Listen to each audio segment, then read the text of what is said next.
What's going on, guys, gals, non-binary pals? It's your boy Artisan Kane here, doing something a little bit different today. Today we're gonna look at our first game in the TPL OU tournament. So many of you are familiar with Pokemon Showdown and the different ladders that they have on there. So TPL is actually sponsoring a tournament in OU. So what we did was we kind of brought just a regular standard team, really nothing too fancy about it or anything like that. I haven't really played much OU in probably a few months, just been mainly doing draft league stuff. Um, it'll be interesting to get back into the OU meta, especially with Crown Tundra coming out here in a couple weeks. That DLC is definitely going to change things up a little bit, which is good for a meta that for a lot of people has kind of gotten a little bit stale. Anyways, it's definitely different than when I was in it. When I was in OU playing a lot, back in like Gen 4, Gen 5. So with that, we're kind of just gonna go over how the game went, kind of my comments on it, thoughts on it, as we do a little replay here. So we were playing my friend Naydra. Naydra is a participant that is a coach in the TPL. They're learning a lot, and they brought some interesting things here to the tournament. So I'm really excited to share this with you guys. So just here on team preview, first off, you can see I brought a pretty standard looking team, nothing too crazy. I've got a scarf on the Dragapult, Rillaboom. I mean, I absolutely love Rillaboom in the current meta. Um, Clefable, I'm running a soft boiled stealth rock type set. Magnezone is analytic choice specs. Mandibuzz, defensive boots, and then Volcarona also boots Quiver Knights. So with that, we'll actually start getting into it. So doing a little bit of left to right analysis here on what Naydra brought. We've got T-Tar, Inteleon, Corviknight, Toxapex, Flygon, and Grapploct. So we can see here that Rillaboom does really, really well. Main thing that Rillaboom doesn't like is going to be Corviknight. Corviknight is actually pretty decent against this team because of the fact that Magnezone isn't Magnet Pull and it is analytic. Either way, because we're choice specs, I mean, we can get rid of that pretty easily. He does have Flygon, which means we can't use Thunderbolt freely. Or we can't Volt Switch freely either. So that's something to keep in mind here. Also looking at it, even though we're not running on an offensive Clefable, we can hit Grapploct pretty well, a Flygon pretty well with these Moon Blasts. T-Tar well with the Moon Blasts. Scarf Dragapult obviously going to outspeed everything, so that's not really a challenge. Kind of the biggest thing right off the bat is just the fact of the unpredictability. I don't think I've seen Grapploct play much at all, so I wasn't really sure what kind of moves that it had, to be honest. Also, Inteleon, I mean, other than like a choice specs type set, I'm not sure what it would run. And then Flygon, only thing I could basically think of is like a Dragon Dance type of set. So because this team is a little bit unconventional, it's a little bit harder to predict. So going into it, that's what our thoughts are. So we're gonna lead here with Rillaboom, and he sends out Corviknight. So reason for leading Rillaboom is we kind of want to bring out, like I said, Rillaboom kind of takes out 5 of his 6 mons, and he probably saw that, and that's why he went Corviknight. But we also want to see what Corviknight's running, see if Corviknight is Rocky Helmet, if it's leftovers, what type of set it's running. So because of that, we decide here to go for an immediate U-turn to figure all that out as we switch out, and we see that it's not Rocky Helmet, which is great news, because that means later in the game, Rillaboom can be a big problem once we get Corviknight down. He does go for a Brave Bird, which I kind of anticipated, which is why he went into the Magnezone. Magnezone's not going to take much from that Brave Bird. At this point, I wasn't really sure what he was going to do. Figured he'd probably try to U-turn out and bring in the Flygon if he was anticipating a Volt Switch or a Thunderbolt.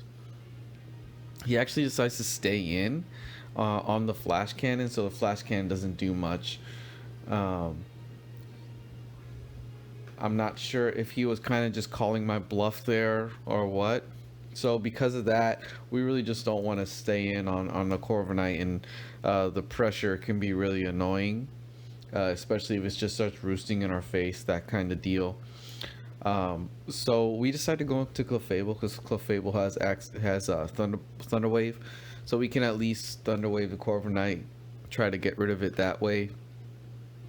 And he actually decides to U-turn out in front of the Clefable, probably anticipating a flamethrower or something. And he goes out to Graplocked. Now, that kind of confused me. I wasn't sure what Graplock had, as I said, as to why that would be an answer for Clefable. So, with that,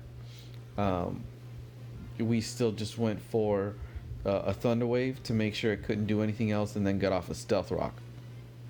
Now at this point, we can just fire off some Moonblast here and do some damage, because Graplock's not going to be able to take that. He actually responds with a Brutal Swing, which obviously we resist. So that kind of tells me that Graplock can't really do anything to us. So we can just spam Moonblast here. We're going to be able to knock out Graplock, and even if he switches out to something else, we can do some nice damage to it.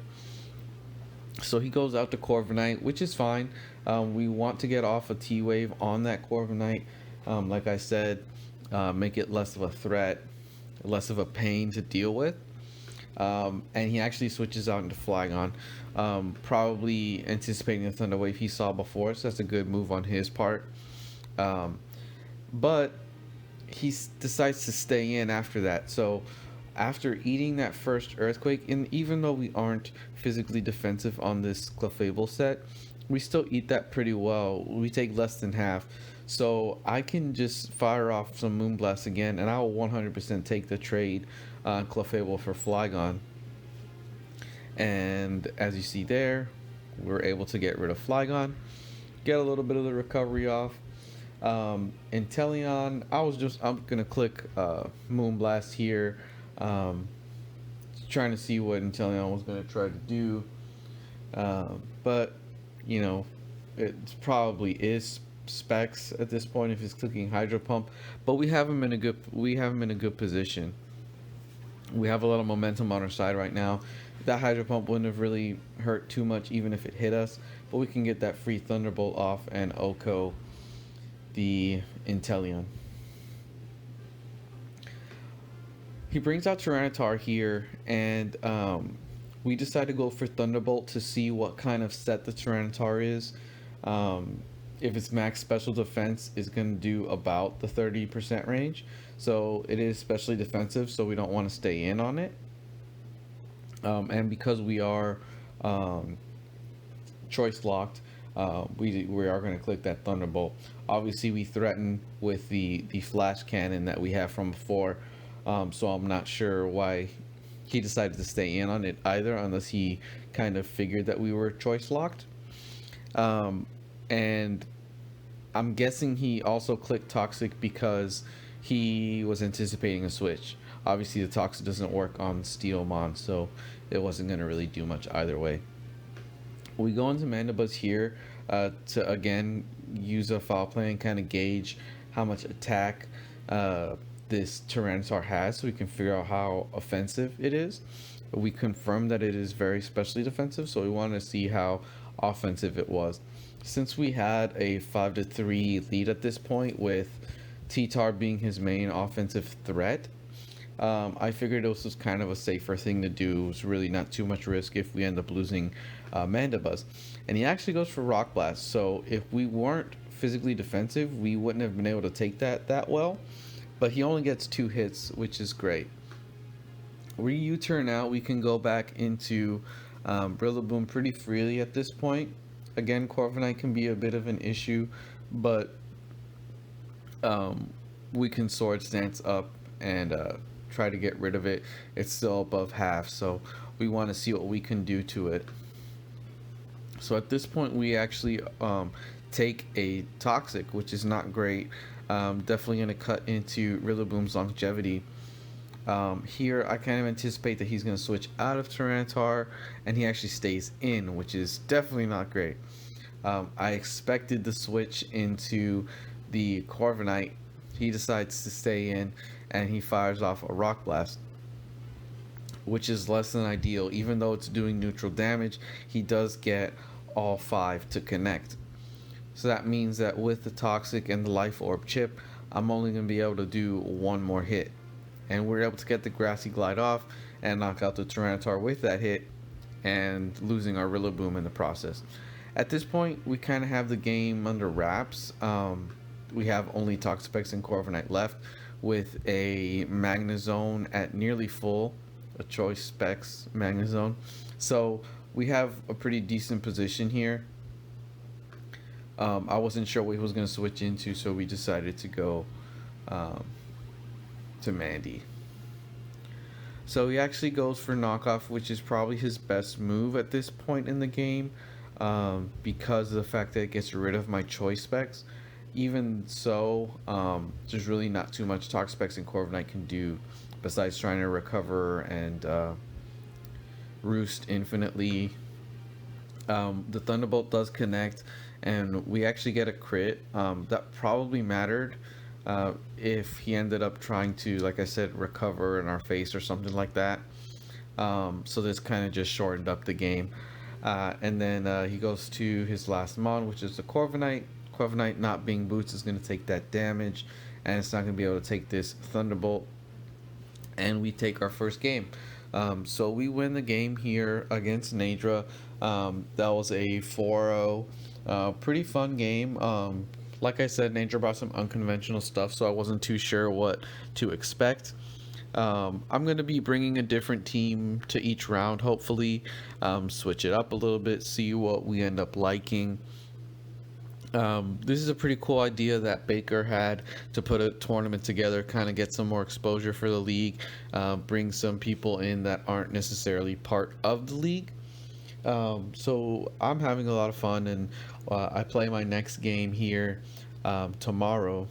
So I'm excited to see how we're going to end up going on. So we're on to the next round, and hopefully we can get another W and move on to the semifinals. Hope you guys enjoyed. Thanks for watching. Bye.